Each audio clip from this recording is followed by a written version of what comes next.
This is the BBC. Normal service shall resume shortly.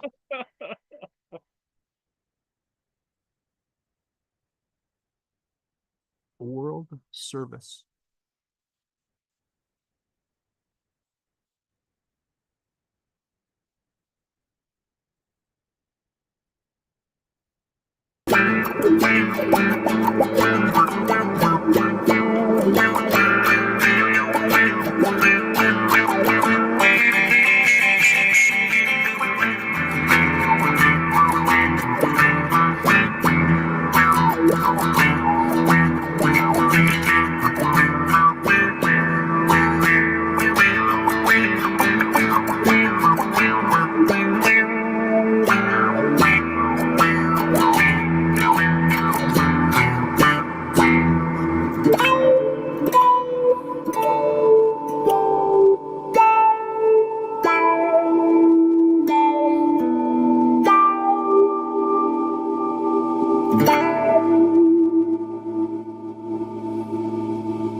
Well, goodness me, I suppose I ought to check the sound level before we start. Good evening, everyone. This is the After Hours show with the Autonomous Collective. My name's Joe Umami. I'll be your cook this evening, and I'm joined by Ann Lee, a retired college professor and community member at the Daily Coast. She is a member of the National Council of Independent Scholars and is a contributor to the book, The Political Economy of Art, Making the Nation of Culture. Hey, Still Joe. trying to do it better, right, Ann? Say what? We're still trying to do it a little bit better every day. Oh, Sometimes. indeed. It's a work in progress. Sometimes there's some backsliding. Anyhow, how you been? Busy week. Indeed. We've only 19 days left till either Armageddon or something better than Armageddon. Well, I better get cooking before I lose my appetite. Yeah. Before you fill us in on all the positive. It was a funny events. week. It was an amusing week. Oh, boy. Well, what's for supper? I thought since it's the middle of the night, I'll have a midnight snack, and I've got some leftovers, some old, some barely hanging on vegetables here. I would do a technique that I don't know how popular it is in the States over there, but one pot pasta. So what we're going to do is make, I have some bow tie pasta here. Nice. Pappardelle. We're going to cook it in water with all of these ingredients until it reduces and evaporates, and the starch in the liquid with all of these other ingredients generates a sauce. Hopefully we won't run out of water. Hopefully we won't make it too salty. And to aid us in that approach is that we don't measure things. So we're just going to eyeball it and go on historical history, basically. But I thought I'd do pasta with a Turkish flair. So I have a number of ingredients here, starting with the zeytin, the olives. Another repeat guest is the chili paste, the dried chili paste, which is super tasty. Lots of umami there. More umami in the tomato paste. Have some fresh cherry tomatoes. Pepper, or garlic. I'll throw the garlic in with the water and then fish them out later. We've got this sad eggplant. I didn't get around to cooking it, and there might be something salvageable from it. We'll see. Are you going to mush it all up? Now I'm gonna, well, this rotten part, we're gonna get rid of the rotten parts. All the purple, blackish purple should be good unless we've got, yeah, we'll see. We'll cut it open and see. And if we don't have enough eggplant, I've got a little bit of marrow squash left, so we can do some of that. Okay. So we'll cook down the pasta first. I think this takes, oh, I forgot to look at how long this takes. I think it takes about 12 minutes. And then it'll probably take me about 15 to 20 minutes to get it all cooked properly. Okay. It should be straightforward. One pot pasta, simple, Excellent. Yum. simple technique, simple cleanup. You can eat right out of it in the middle of the night, no problem. Yes, Oh, one pot commence to chopping. recipes are great. Mm. Well, shall I get on with it, I guess? So zany week, you say? Well, it's a funny week. It's strange week. It's an election, you know, we have 19 days left till the end, whatever that is. It won't be an end, actually, and that's sort of what I wanted to rant about today. I will get to Ukraine eventually. Ukraine has a few strange things. The biggest news, of course, is recent assassination is in southern Gaza of Yahya, the head of Hamas. The problem, of course, is that his brother is still alive, so therefore, you know, it just is never ending in terms of people who are masterminds of massacres. So it does seem a little bit endless, although I think the Biden administration was much more forceful about attempting to try and get a ceasefire, even though I think President Biden is in Germany right now, having chats with folks. So stuff's happening. It's sort of a continuation of last week, and on the foreign front, that's a kind of where things are going. Winter time is coming. The mud season has started. It's a little funky, I suppose. You're telling with all me the usual 2 days issues. ago, 2 days ago, the weather changed. So Yes. I have to wear a windbreaker now when I go out. Ditto Oh, here in the U.S. oh my God. No, 6 o'clock came around and the lights are out. It's just like, where the hell did the sun go? Anyway, yes. Well, the week, oh gosh, all kinds of complicated things went on. And so the most recent element is, of course, Trump insulting Kamala at the Al Smith annual dinner, which is a Catholic charities event. And needless to say, since Trump was not going to be confronted with the object of his insults, he sort of went whole hog, and some Fox people wrote jokes for him, although he refused to admit which Fox people wrote jokes for him. And probably the same clowns who write the jokes for their evening editorial stuff. The Five and Jesse Waters and those other clowns. So clowns were at work, needless to say.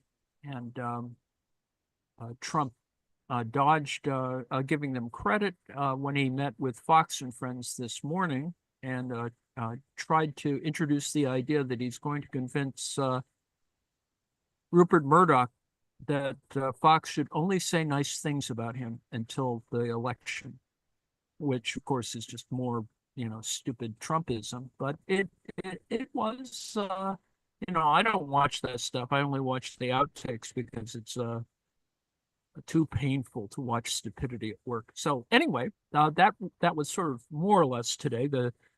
Because Trump took advantage of Kamala not attending the Al Smith dinner, which she could have, but she said there were quote unquote scheduling issues. And she sent in actually a remarkable little skit that was much more subversive, and that is with Molly Shannon doing her impression of a Catholic schoolgirl, and which has all of its own amusing elements to it as a subtext, particularly those who are familiar with her whole routine about, what is it, Mary Catherine Gallagher or whatever.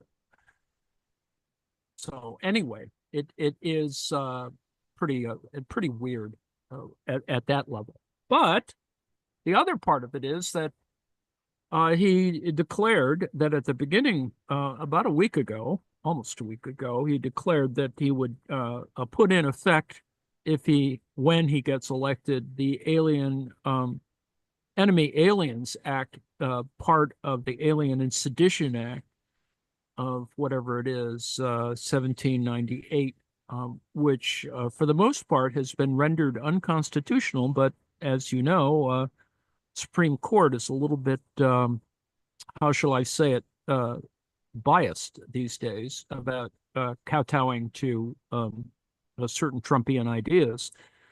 So it hasn't been fully worked out, but it hasn't been turned out constitutionally. So it is possible to sort of enact or try to enact the Enemy Aliens Act, which would mean that anybody who and it's a speech act as well, in sense of First Amendment.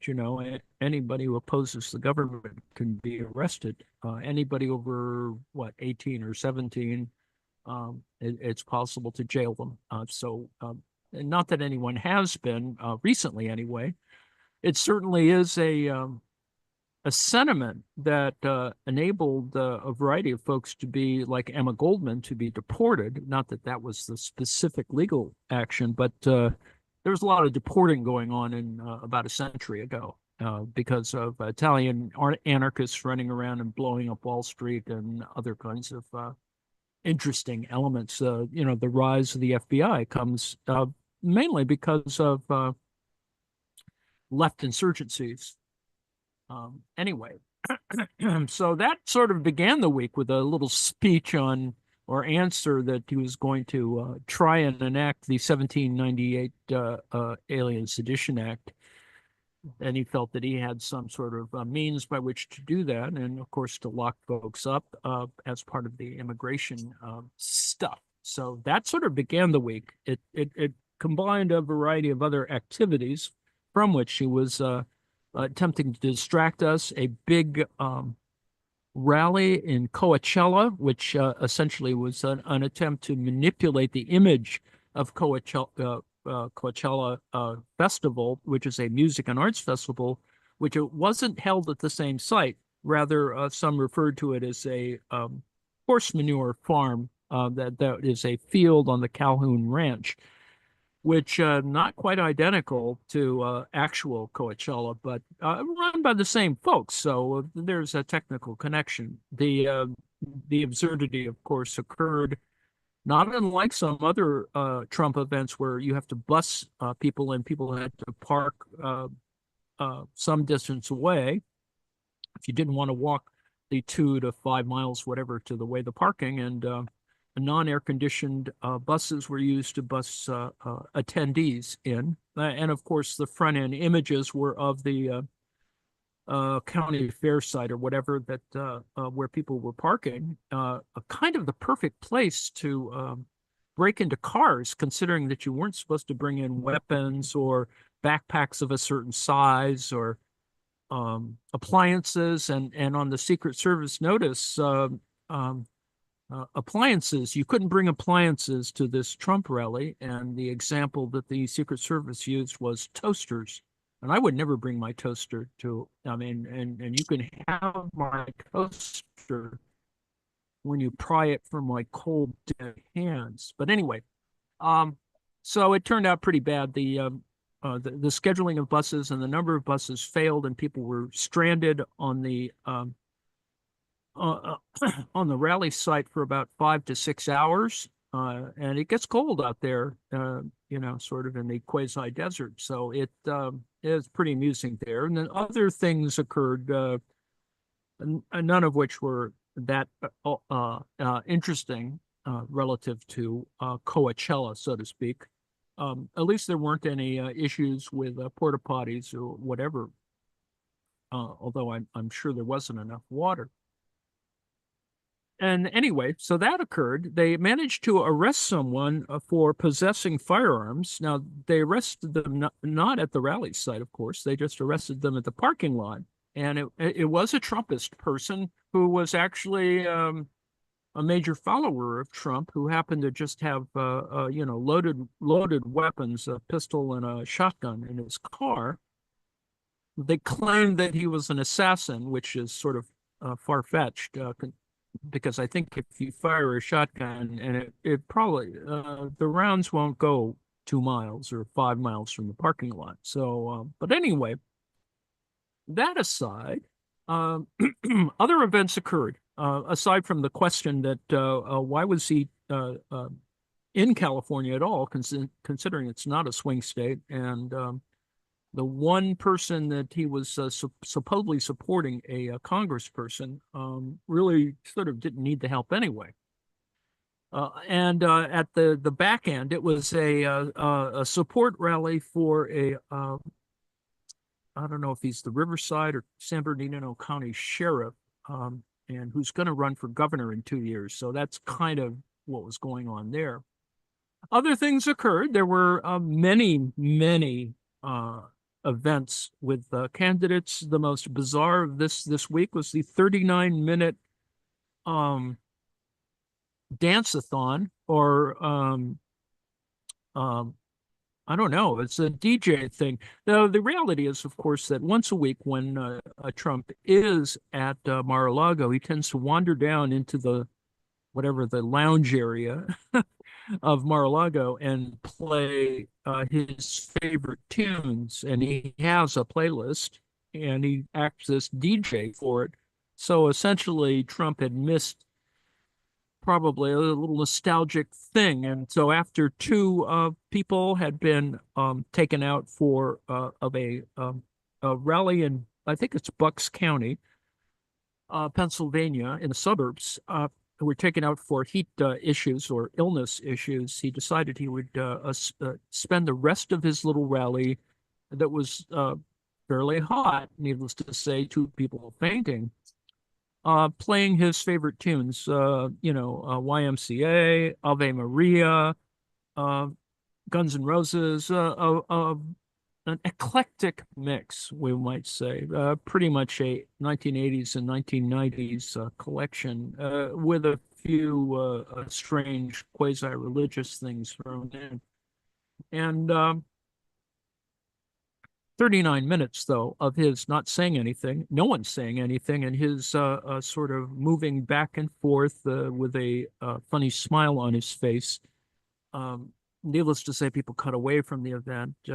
Other people suggested that this was the final act of dementia. Who knows? He did show up the next day, relatively awake and sane. So who knows what that was happening there. So that was this week, including, as I mentioned, the Al Smith dinner of a night before, and where Trump did a whole bunch of jokes, some of which weren't very good. Others were just simply the usual nastiness in his stump speeches. So pretty much it was just another rally, except there were more Catholics. And he had, and a few, sort of insults thrown in. Tonight's rant is about and some of you may not have read it, but it's available online, and that is a op-ed in the New York Times by Neil Katyal, who you see on MSNBC fairly often. He teaches at Georgetown Law and was a former acting Solicitor General, I guess during the Obama administration, and what's important, of course, about Neil is that more interesting was that he was at the last Burning Man. But aside from that little fact, his selfie from Burning Man is quite amusing, actually, or to me anyway. How's that going, Joe? It's coming along quite well. Boiling down. Yes, the pasta's in there too, right? Yeah. The pasta and the aubergine is in there. It takes a while for the aubergine to cook down, so we threw that Yes. in right away with the pasta. Well, What we could save, we got about a quarter of the eggplant. So our food cost isn't so bad. Could be better. We've got all of the ingredients ready to throw in afterwards. Right. So at some point we'll put in the peppers, the marrow squash, the tomato and chili paste, and then we'll get the last ones here, the green onions and olives. All good. Just need this to reduce now until it eventually turn into a sauce. yes, it's always about the sauce anyway. Trump is still making arrangements for, on the 27th of October, a large rally in Madison Square Garden, which, of course, people have made analogies to the America First Charles Lindbergh rally at Madison Square Garden, which essentially it was a neo-Nazi rally and a white supremacist rally. This week, David Duke endorsed Jill Stein for president, which is odd, of course, because Jill Stein is Jewish. And David Duke is a former functionary in the Ku Klux Klan, among other things. And so it's been a quite weird week for that kind of actions and activities. Anyway, back to Neil Katyal. He did this op-ed from which I will make a Larry in our chat says it makes no sense, but the idea is I think it's a grift, and Trump is just simply trying to make money, and stating that he had a big rally in Madison Square Garden is just another point, not unlike the Coachella rally, where he claims he was at Coachella, but it's not really the same thing. You know, and Trump does a lot of these things that are done by association, let's put it that way. So let me just read a little bit from the Neil Katyal op-ed in the New York Times that I think is useful. In 2020, when Donald Trump questioned the results of the election, the courts decisively rejected his efforts over and over again. In 2024, the judicial branch may be unable to save our democracy. The rogues are no longer amateurs. They've spent the last 4 years going pro, meticulously devising a strategy across multiple fronts, state legislatures, Congress, executive branches, and elected judges to overturn any close election. The new challenges will take place in forms that have increasingly purged officials who put country over party. They may take place against the backdrop of razor-thin election margins in key swing states, meaning that any successful challenge could change the election. We have a few short weeks, remember, 19 days, excuse me, to understand these challenges so that we can be vigilant about them. First, in the courts, there are 4 points that Neil makes. In the courts, dozens of suits have already been filed.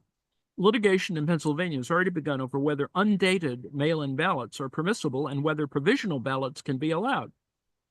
Stephen Miller, discount Goebbels, a former Trump advisor, has brought suit in Arizona claiming that judges should be able to throw out election results. This seems to be a time-honored complaint these days. Many states recently changed how they conduct voting. Even a minor modification could tee up legal challenges, and some affirmatively invite chaos. Anytime a state changes an election rule or can be accused of not having followed one, someone with legal standing, like a resident of that state, or a candidate or a party, can bring a lawsuit. Needless to say, it's, our litigious country. Recently, courts in Georgia and Pennsylvania protected voting rights, but these lower court decisions may be appealed within the state system, and we've seen, how appeals have been used to delay prosecution in the case of Trump. back to Neil. Lawsuits will also make their way to federal courts. Federal judges have on occasion been known to act in political ways, and any one of the 1,200 of them could make a decision that plunges the nation into deep confusion. In regular times, the judicial system corrects for outlier judges through the appeals process up to, if necessary, the U.S. Supreme Court. But here we are looking at a narrow window of time, and public confidence in the court is nearly at a 3-decade low. No matter how nonpartisan the justices are, should the Supreme Court intervene, there is a high chance millions of Americans would see the decision as unfair. Now, that's the first point. Point number 2. Second, state officials and local election boards can also wreak havoc by refusing to certify elections. This is at the state level and local level. And this time, they will have new tools to manufacture justifications for undermining democracy. A new Georgia law empowering local boards to investigate voter fraud offers a prime example. On its face, the law sounds laudatory, or at least innocuous. But the law could be read to give an election board the power to cherry pick an instance or two, claim the entire election illegitimate, and refuse to certify the votes. This is straight out of the 2020 playbook. And when Mr. Trump reportedly successfully pressured 2 Wayne County, Michigan election officials not to certify the 2020 vote totals. Fortunately, that tactic didn't work, and this year it might. Now imagine this. Let me break for a second and say, imagine this being repeated. They tried this in New Mexico, Arizona. A couple of other states attempted to do this, and they all failed, but who knows? Back to Neil. In 2022, Congress passed the Electoral Count Reform and Presidential Transition Improvement Act, which tried to reduce the risk by stating that unless the state designates another official in advance, the governor of a state, not a local board, must certify electors. But the governor may be in on the fix too, or give in to a pressure campaign. Now, needless to say, there are several states, red states, so-called red states, that have GOP governors and GOP legislators, among other things. Third, this is point 3. There are state legislatures to contend with. They might make baseless allegations of fraud and interfere to get a different slate of electors appointed to the Electoral College, as happened in 2020 in places, like Michigan et al. Last year, in Moore versus Harper, the Supreme Court put an end to many such tactics. Disclosure, this is Neil, I argued the case in front of the court. But a state legislature might ignore the law and try anyway, especially if the governor of that state is politically aligned and seizes on the alternative slate. Point 4, the Congress has the power to swing the entire election. The rules are complex. Even as a law professor, I can barely make sense of them. That's a terrible admission. Note, of course, that Neil has been in on a variety of other sorts of suits, including one regarding child labor laws, which is also fascinating. The good news is that under the 2022 law, Congress has reduced the chance of mischief. The threshold for a member of Congress to object to the vote from any state is higher. It must be signed by at least 20% of the members of both houses for it to be taken up and perhaps debated and voted on.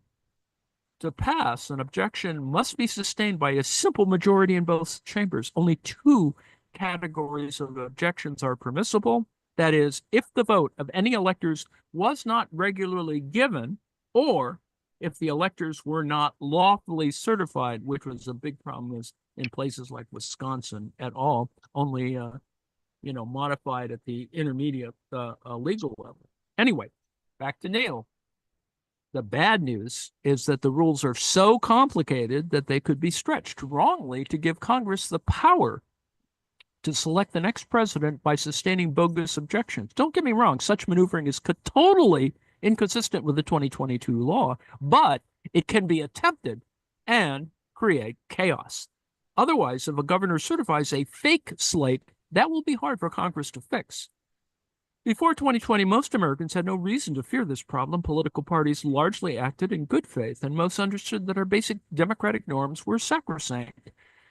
In a world in which one party is still consumed by election fraud claims from 2020, as J.D. Vance's non-answer in the debate underscored, and he repeated it again just yesterday, and is prepared to claim the same in 2024, we have much to fear. It does not require much imagination to see a member of Congress acting in bad faith to squeeze through bogus election fraud theories and plunge the country into uncertainty on January 6th. The 20% voting threshold is meant to avoid crackpot election fraud theories, but these days more than 20% of Congress might be inclined to support a crackpot theory. And some Republican strategists, that just looks so yummy, Joe. And some Republican strategists are gearing up to argue the 2022. Go ahead. Go ahead. The sauce is, it's reduced. Am I on mic or no? Yeah. So the sauce is finished. Everything's done, cooked perfectly, not overcooked vegetables. Looks good. Ready to serve. Yum. On top of everything, Republican strategists are gearing up to argue that the 2022 Electoral Count Reform Act is unconstitutional and invalid. And yet another wrinkle, if no candidate gets a majority of the Electoral College, either through mischief or a simple tie, then the Constitution sends the election to Congress. Mischief can occur on January 6th, for example, with Congress knocking votes of electors as not being regularly given, if for whatever reason no candidate gets a majority of electoral votes. The House of Representatives, will decide the presidency under arcane voting rules in which the states, not a House majority, pick the president. The stark reality is that there are no immediate solutions to a potential election crisis. The personnel to trigger one in the courts, legislatures, and executive branches are largely in place. 2 votes on November 5th will matter tremendously to sidestepping the chaos. One is the presidential vote. If either candidate wins the electoral college decisively, any dispute will be rendered academic. The other is the vote for Congress. A key point here is that it is the new House and Senate, not the existing ones, that will call the shots on January 6th. Congress desperately needs principled people who will put democracy over self-interest and party politics. Americans should vote for candidates who share a commitment to democracy and who will think critically before accepting election innuendo. The next month must be about ensuring continued rule by the people and for the people. So I read the whole thing. It is the New York Times. It's an op-ed by Neil Katyal, a former acting Solicitor General and a professor at Georgetown Law. Needless to say, there will be some defense by some less than a scrupulous lawyer to try to refute this. But the reality, as I posted a couple of days ago and warned people, as I have continued to warn, and of course, I don't get it promoted in Daily Kos because I think they don't like conspiracy theories. It's not a conspiracy theory. In the 1876 election in the United States, this is the Tilden Hayes election that created a what some call a crooked or corrupt bargain of 1877, where with very little documentation and needless to say, a backroom deal, because certain states, Louisiana, South Carolina, and Florida, I think, refused or did not present electoral college votes, it got thrown. I mean, obviously there are more rules in place now, but it got thrown to the Congress, and by a electoral college majority of 185 to 184, Rutherford B. Hayes became our president. But the part of the deal was that troops from Reconstruction would end. In other words, Union troops would be withdrawn, and ostensibly the Jim Crow era started. So a bad result that resulted in all kinds of other shenanigans and craziness and the rise of the Ku Klux Klan and you name it. Much of the craziness that we had to deal with in the 1960s relative to the Civil Rights Act really are the result of this 1877 decision. But, you know, that's, of course, a retconning the narrative and a revisionist history. Every time you mention it, not very many people seem to pay attention to it, but it is that moment. Not unlike other corrupt bargains, there are several other corrupt bargains, so this is not probably the most corrupt bargain. 1824 may have been a corrupt bargain among others. So, needless to say, 2000 may have been a corrupt bargain in terms of Gore and Bush, because technically, and if you look at the actual technical results, Gore should have been our president. But needless to say, that's a whole nother set of stories at work. So that's my little rant. And I'm just hungry because Joe has whipped together something which looks really great for a midnight snack. Joe? Guess I've got sound issues tonight. Sorry about that. Well, is it not spicy enough? There's not enough sauce, perhaps? Oh, no, sound, not sauce. Ah. My headset and my other sound. I got too many devices to juggle here. Yeah, yes. So it came out perfect. And one thing, if you're using olives, be sure not to go too heavy on the salt initially. You can always season it afterwards. But you do want some salt in the beginning to get impregnated into the pasta. So yeah, the water just reduces into a starchy sauce, and you don't need a separate pot. Super simple, straightforward. Don't overcook your vegetables. Throw them in at the end, unless they're eggplant, of course. Carb loading, yes, very good. Yum yum yum. Other things have. Larry asks what to drink with it. Water, I would say. It's the middle of the night. Well, going to bed. A little vino, perhaps, for those of us who are so inclined. Yummy. I wonder if John is here to tell us about Twilight Zone tonight. John? John is here. What to drink with it? Bourbon. Oh, there we go. Bourbon. There we go. No, so on the Twilight Zone, we have star of stage and screen, Anne Blythe. Ooh. Starring in an episode called Queen of the Nile. She looks a bit like Elizabeth Taylor. There we go. In this. And a bit. Yeah. And she has a secret. She looks much younger than her years would than you would expect from her years. So we're going to find out what her secret is. If it's a particular cold cream she's using, or perhaps something more nefarious. Indeed. Sounds good. I can't recall what else is happening later in the evening. We've got a gap of an hour or so after Twilight Zone for just open dialogue. Anybody's welcome to bring something they'd like to discuss or show. Then at 10:30, we've got a watch along with Henchman. He's showing The Penguin. Ah, yes. Continuing the miniseries, DC comic characters. Penguin and his rise to power in Gotham City's criminal underworld. It's fun simply to try to imagine how Colin Farrell puts on all that makeup. It is, I mean, it is just fascinating to me, just at that level.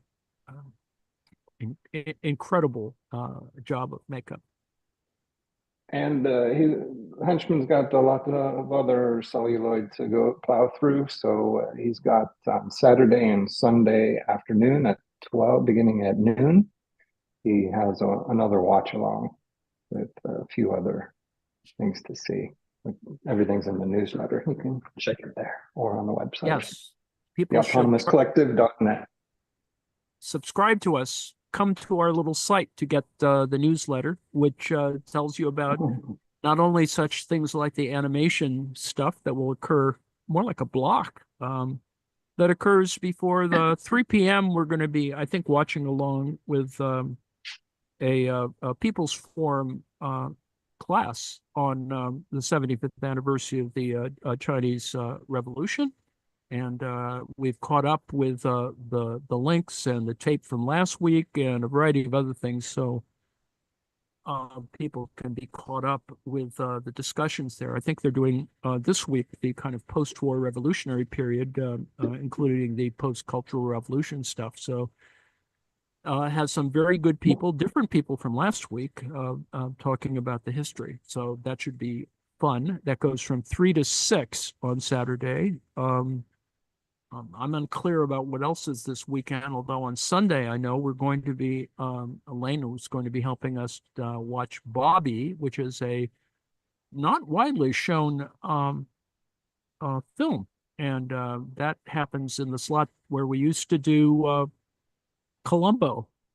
And at 3 p.m. on Sunday I will just pimp the weekly marks. We'll do a little bit on some of the readings, direct readings from Carl, and that will be fun as well. And next week, at least things that I know of that I'm going to be doing is continuing with another half hour to 45 minutes of reading from Mike Davis's City of Quartz, and we'll be looking at some other matters as well. Probably some stuff on eco-socialism at 5 o'clock every day. Be here. Harsh has something. Harsh. Yes, Professor. So I have a question for you, actually. What are the chances for the House and Senate for Democrats? How is that looking? And also, like, how does that affect the certification and other things? Well, as the Katyal article suggests, it depends. Well, Democratic control really is important in terms of the subsequent certification.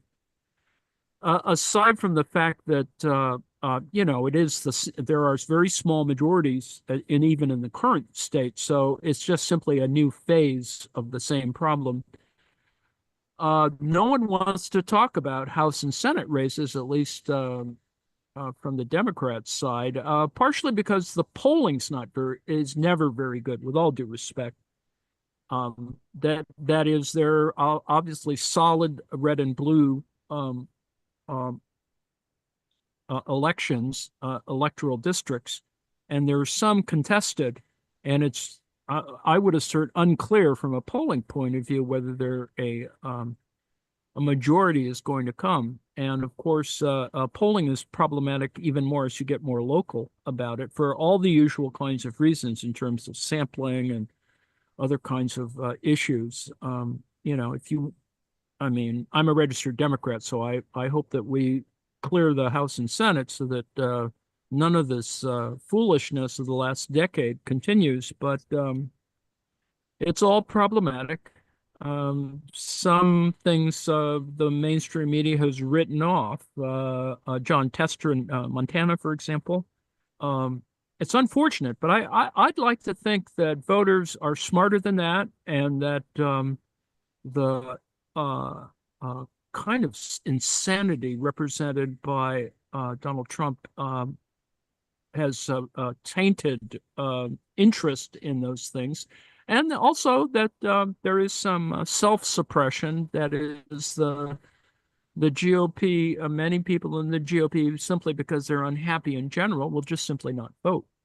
Whereas the Democrats, I think, are very geared up for a change election.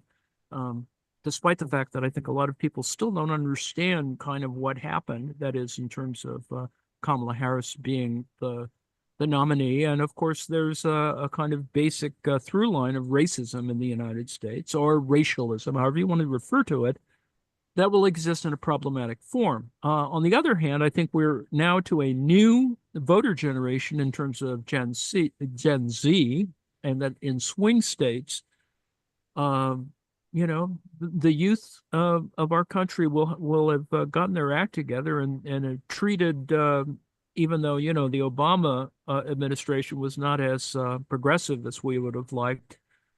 I would assert that a Harris administration, because the Biden administration actually made a few more progressive steps, that a Harris administration will actually be much more progressive. So that's my general hope, and we'll see how things shake out. I have every hope that we'll move more leftward in a variety of Fingers crossed directions. on that. Yes, Fingers crossed on that. you know, it is.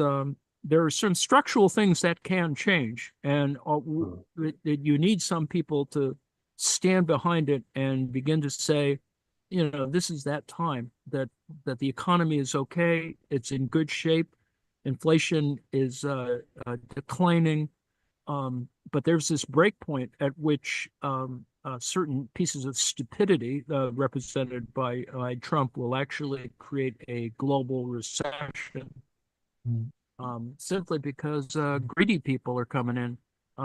Some things that aren't mentioned in the background will be a destabilizing of the dollar. And with all due respect, the dollar needs to be the reserve currency for a little while in order to get things done. Yeah. And I have But another. there are I have an- elements who want to destabilize that. And Peter Thiel is one of those folks who wants to destabilize the idea of the dollar as a reserve currency. Oh, yeah. He's invested in Bitcoin as well, right? Big time. Yes. Okay. Well, the Bitcoin, I mean, Trump is desperate, and his whole Bitcoin thing is, you know, just foolishness, and in fact, perhaps even illegal. But there are components of it that represent other parties who wish to create chaos for short-term gain. All these people, the right-wing people, are supporting things that can be even seen as a conspiracy theory. That is, that once they get Trump to win, then they will 25th Amendment him and put J.D. Vance as the new president. And so a whole era of chaos and destruction could occur for the next, 8 some odd years. That's We're hoping insane. that doesn't happen.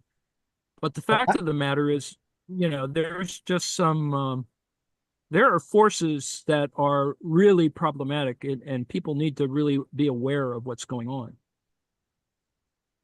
So But mainly because they're repeating the same damn things from even 2016 and 2020.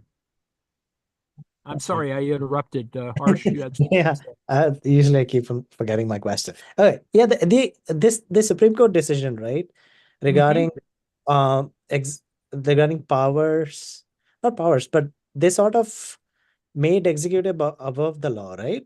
This happened last year. There was some decision, right? They did? Extrajudicial things can happen when things are not properly specified. In other words, even though John Eastman's argument for overturning the election was totally bogus, you still had to go through all the damn motions to work through it. In other words, during January 6th, you had people like Josh Hawley and Ted Cruz essentially supporting the Eastman position, not saying it explicitly, but, and with all due respect to my position on this, Ted Cruz, in that statement on January 6th, invoked the 1877, the election of 1876, 1877 corrupt bargain as a precedent. So lots of stuff could occur. And that's why you had this revision in the Electoral Count Act but it wasn't a really good thing. I mean, in the sense that it didn't go far enough because it was a compromise it was a bipartisan compromise, however stupid. So mischief can still occur. So it's not about electoral. No, that's not what I was asking. So it's about some other law that they had, like that gave executive much more powers, like that they can't be held accountable for decisions that they make. Essentially, the president can't be held accountable or something like that. I don't remember. Well, that happens at the state level. I think you're referring to problems at the state level, right? That you have a popular vote, you have the electoral college, which is normally supposed to simply, not be, righteous electors or whatever, and just simply correspond to the popular vote, and then make their vote, sort of represent that. That's still open. I think you could have, that could still happen. And in fact, money could be involved. For example, and this is an obtuse example and doesn't quite address your question, but for example, Elon Musk is offering $100 to people in Pennsylvania to sign a petition regarding some idiocy, but you have to have voted first. So essentially, it does a bypass around sort of electioneering by saying, well, these people have already voted, so it's not really, trying to buy votes. Well, it is buying votes because anyone who's just voted or sent in their whatever and can document it, could make the decision to change their vote simply because they want the $100, or I think there's an extra $100 involved. It's like $200, and so an extra bit of cash in your walking around money, as they used to refer to it, could happen. Yeah, I heard that, but I think you have to register it in a paid app for that, though, right? Or something like that. Yeah. It's very stupid. No disagreement, but it's ugly stuff. That a sausage is being made. How is that legal? It's It's a good question. There's a lot of things in the American history that we can ask that question of. How is it legal to put Americans of Japanese ancestry into concentration camps for 2 to 4 years, and not put people of German or Italian ancestry into concentration camps? It's just amazing. I don't have good answers for that, and unfortunately, it is about the law, which on the one hand protected some people for almost a century in terms of, for example, a due process in terms of the Chinese exclusion, but you could still, even in that context, enact the Chinese Exclusion Act. So, in other words, you could protect people's due process as immigrants or as migrants, but still exclude them. And so it's like you have two laws operating at the same time. It's similar to the problem of asylum, asylum claims, which on the one hand allow you to wander around this country. On the other hand, make you quote unquote illegal, and no person is illegal. So it just, and then you have the other just insanity where Trump signed the TPS law that allowed Haitians to the program was enacted at 18 months and I think renewed. But the point is, he initially brought in the people that he now accuses that he says he's going to eject from the country, and who he claimed were eating people's pets. This all sounds awfully British. Proof of need be that one can take a country out of the British Empire, but not take the British Empire out of a country. I don't know. I may, at some moment, the only safety might be in finding that there is a small party in the United States that wishes to create a monarch, to go to a monarchy, which sort of ignores the entire reason why we did, armed struggle in the 1770s. But anyway. Well, isn't that what Vance and Peter Thiel or after? Yes, yes. Or They want an imperial presidency with they're monarchists. random elections, and as I said, if you destabilize the reserve currency, you're going to make a lot of money in various other parts of the world.